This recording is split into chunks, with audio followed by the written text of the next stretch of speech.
రవికుమార్ గారు, ముందుగా మీకు మీ సొంత రక్తం మీ మేనమామ తమ్మినేని సీతారాం గారు మీద ఘన విజయం సాధించి అసెంబ్లీలో అడుగుపెట్టినందుకు S4 మీడియా మీకు అభినందనలు తెలియజేస్తుంది.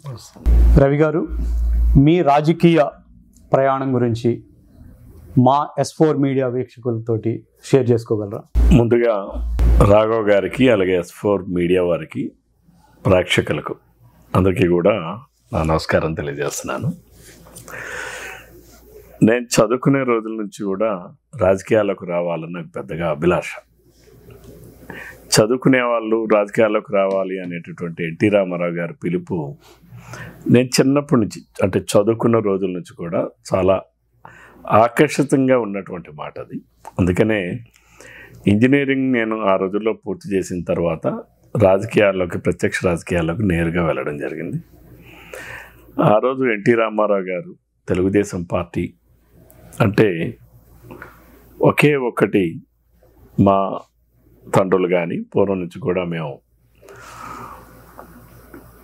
యాంటీ కాంగ్రెస్ అనేటటువంటి భావజాలంతో ఉన్నటువంటి కుటుంబాలు.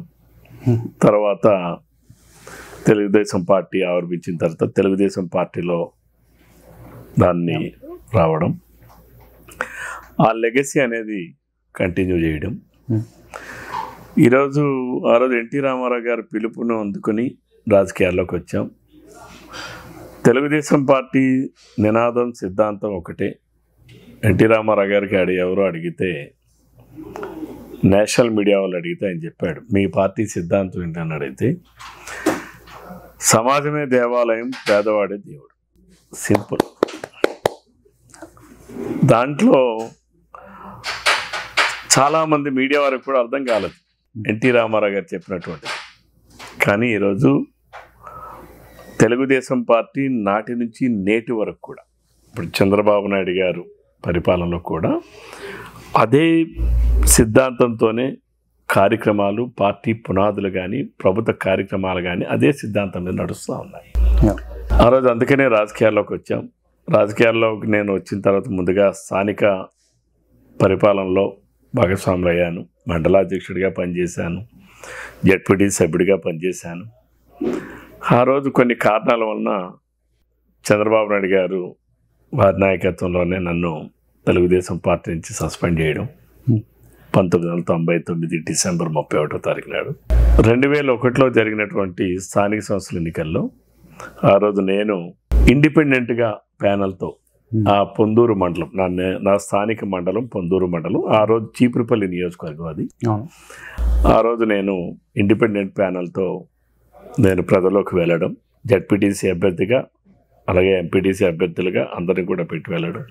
ఆ రోజు పొందూరు మండలం ప్రజలు చాలా విజ్ఞతతో ఆ రోజు నాకు మండల పరిషత్లో ఆ రోజు 16 ఎంపీటీసీ సభ్యులను గెలిపించడం, జడ్పీటీసీగా కూడా నన్ను గెలిపించడం.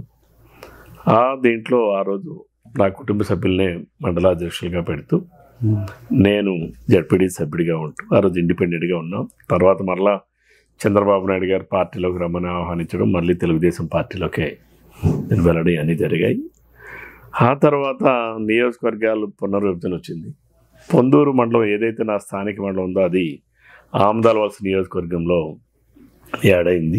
ఆ మండలం యాడ్ అయిన తర్వాత అప్పటి వరకు ఆమదాలవలస నియోజకవర్గాన్ని ప్రాతినిధ్యం వహించినటువంటి తమ్మినేని సీతారాం గారు 2008లో ప్రజారాజ్యం పార్టీలోకి వెళ్ళిపోవడం, అప్పుడే మా పొందూరు మండలం ఆమదాలవలస నియోజకవర్గంలో చేరడం, కొత్తగా డీలిమిటేషన్లో నేను తెలుగుదేశం పార్టీలోనే కొనసాగడం. తెలుగుదేశం పార్టీ అభ్యర్థిగా ఆ రోజు నేను మొట్టమొదటిసారిగా చంద్రబాబు నాయుడు గారు నువ్వు పోటీ చేయాలని చెప్పి నన్ను ఆదేశించడం, దానికి అనుగుణంగానే ఆ రోజు తెలుగుదేశం పార్టీ అభ్యర్థిగా పోటీ చేశాం. బట్ ఓడిపోయాం. మళ్ళీ 2014లో చంద్రబాబు నాయుడు గారు అవకాశం ఇచ్చారు, ఆ రోజు గెలిచాం. 2019లో మళ్ళా తెలుగుదేశం పార్టీ అభ్యర్థిగా పోటీ చేశాను, ఆ రోజు ఓడిపోయాం. మళ్ళీ 2024లో చంద్రబాబు నాయుడు గారి ఆశీర్వాదంతో మళ్ళా తెలుగుదేశం పార్టీ అభ్యర్థిగా పోటీ చేశాం. అంటే రాజకీయాల్లో ఉన్నటువంటి వ్యక్తులు పొలిటికల్ క్యారెక్టర్ కూడా చాలా అవసరం అనేది బలంగా నమ్మేటటువంటి వ్యక్తిని. అది ముఖ్యం కూడా, చాలా అవసరం కూడా. ప్రజాప్రతినిధులు అనేవాళ్ళు ప్రజలకు మనం ఎగ్జాంపుల్గా కనబడాలి. అవును. అలా ఉండడానికే ప్రయత్నం చేస్తున్నాను. నాటి నుంచి నేటి వరకు కూడా నా రాజకీయంలో, నా అనుభవంలో కూడా అనేక రకాలుగా నేను ఎన్నో ఇబ్బందులు పడినా, రాజకీయంగా కుటుంబ పరంగా ఎన్ని ఇబ్బందులు పడినా నేను ఎప్పుడు కూడా నా నేను నమ్మిన సిద్ధాంతాన్ని, నేను పట్టుకున్న జెండాని ఏ రోజు విడిచిపెట్టలేదు. నేను నమ్మిన సిద్ధాంతం తెలుగుదేశం పార్టీ సిద్ధాంతం, నేను పట్టుకున్న జెండా నా పసుపు జెండా, తెలుగుదేశం పార్టీ జెండా. ఆ నమ్మిన దానికోసం ఎంతవరకైనా వెళ్తా. అది ఎన్ని అడ్డంకులు వచ్చినా అధిగమించి ముందుకు వెళ్ళడానికే ప్రయత్నం చేస్తా. సమాజానికి కూడా ఇలాంటి లీడర్సే కావాలి. ప్రజలతోటి ఎప్పుడు కలిసి ఉండే లీడర్స్కి గెలుపు ఓటములకి అతీతంగా ఎప్పుడు భవిష్యత్తు ఉంటుంది. ప్రజలు ఎప్పుడు వాళ్ళని గుండెల్లో పెట్టుకొని చూసుకుంటారు అనేది మిమ్మల్ని చూస్తేనే అర్థమవుతుంది. వాస్తవం. గెలుపులు ఓటములు అనేది ఒక్కొక్కసారి ఒక్కొక్క పరిస్థితుల్లో జరుగుతుంటాయి. గెలుపు ఎంత సహజమో ఓటమి కూడా అంతే సహజం. అవును. కానీ ప్రజల మధ్యన ఏ రకంగా ఉన్నాం అనేది ముఖ్యం. రైట్. ప్రజానాయకుడిగా తప్పనిసరిగా కొన్ని విలువలతో రాజకీయాల్లో ఉండాలి, ఎవరైనా ఉండాలి అని నమ్మేటటువంటి వ్యక్తిని నేను. తప్పనిసరి ఇప్పటి వరకు కూడా అలాగే ఉన్నాను, రేపు భవిష్యత్తులో కూడా అలాగే ఉంటాను. ఇంకెందులో ఎటువంటి సందేహం లేదు. ఎందుకంటే ఇది నా కుటుంబ నేపథ్యం కూడా. అది నా కుటుంబం నేపథ్యంలో కూడా ఎక్కడా కూడా ఎవరు పొరపాట్లు చేయడానికి ఇష్టపడేటటువంటి మనస్తత్వం కాదు. చట్ట ప్రకారం నడవాలి, చట్ట ప్రకారం సమాజం ఉండాలి, అందరూ అలా మెలగాలి అనేటటువంటి కోరుకున్నటువంటి వ్యక్తుల్లో మేము. కాబట్టి అదే పందాలో కొనసాగుతూ ఉన్నాం. రేపు భవిష్యత్తు ఇంకెలా ఉంటుందో చూద్దాం. సో ఆంధ్రుల ఆర్థిక రాజధాని విశాఖపట్నం, మీ నియోజకవర్గం ఆంధ్రుల రాజధాని, ఆర్థిక రాజధాని విశాఖపట్నానికి కోతవేటు దూరంలోనే ఉంది. కానీ అభివృద్ధి అంతగా ఆశించిన విధంగా జరగలేదు. దానికి ఏమై అయి ఉండొచ్చు అని మీరు అనుకుంటున్నారు ఇప్పటి వరకు? అంటే కారణాలు ఏమై ఉండొచ్చు? శ్రీకాకుళం జిల్లా మొదటి నుంచి ఉన్నటువంటి ఒక పేరుంది, శాశ్వతంగా పేరుంది, వెనుకబడిన జిల్లా అని. అయితే వెనుకబడిన జిల్లా అని శాశ్వతంగా పేరు ఉండడానికి కారణం వెనుకబాటుతనంతో నిజంగా ఉన్నామా, లేక వెనుకకి నెట్టేయబడినటువంటి విధానంలో ఉన్నామా అనేది ఈరోజు మేము ఆలోచించాలి. ఈరోజు శ్రీకాకుళం జిల్లాలో పడిన వర్షపాతం బహుశా ఆంధ్రప్రదేశ్ రాష్ట్రంలో ఈ జిల్లాలో కూడా పడదు. అవును, నిజం. శ్రీకాకుళం జిల్లాలో ఉన్న నదులు, నదీ పరివాహక ప్రాంతాలు బహుశా కృష్ణా పరివాహక ప్రాంతం లేదా గోదావరి పరివాహక ప్రాంతం ఉన్నప్పటికీ కొన్ని ప్రాంతాల్లో ఉంటుంది, దానికి కూడా అప్లాండ్ ఏరియాస్ ఉంటాయి. అవును. కానీ మా జిల్లాలో నాగావళి ఉంది, వంశధార ఉంది, బాహుదా ఉంది, మహేంద్రతనయ ఉంది, చాలా ఉన్నాయి. అవును. అయితే ఆ వనరులు మేము సద్వినియోగం చేసుకునే దాంట్లో కొంత వెనుకబడ్డామనడంలో ఎటువంటి సందేహం లేదు.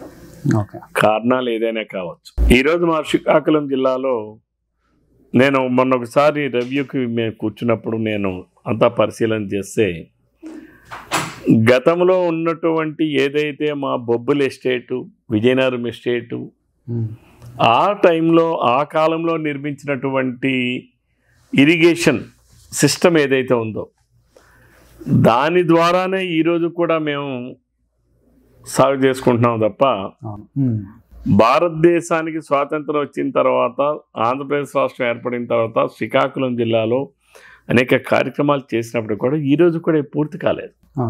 ఈరోజు శ్రీకాకుళం జిల్లాలో అన్ని ప్రాజెక్టులకి కలిపి ఒక 2,000 కోట్ల రూపాయలు కానీ మ్యాక్సిమం ఖర్చు పెట్టగలిగితే శ్రీకాకుళం జిల్లాలో ఇరిగేషన్కి సంబంధించినటువంటి అన్ని ప్రాజెక్టులు పూర్తి అయిపోతాయి. వంశధార కావచ్చు, నాగావళి రీమోడరేషన్ కావచ్చు, వంశధార రీమోడరేషన్ కావచ్చు, వంశధార ఎక్స్టెన్షన్ ఆఫ్ కెనాల్ కావచ్చు, అట్లానే బాహుదా మీద కావచ్చు, అట్లానే ఆ మహేంద్రతనయ పైన కావచ్చు, వీటన్నిటి కూడా ఎక్కడెక్కడైతే ఎప్పుడో 60, 70, 80 సంవత్సరాల క్రితం నిర్మించినటువంటివి కూడా ఈరోజు శిథిలావస్థలో ఉంటే వాటి పునర్నిర్మాణం కూడా అవసరమైనటువంటి పరిస్థితులు కొన్ని ప్రాంతాల్లో ఉన్నాయి. అవును. వాటన్నిటిని కలిపి నేను చెప్తుంది. అవును. అట్లానే మా దగ్గర ట్రిబ్యూటరీ సిస్టమ్ కూడా ఉంది.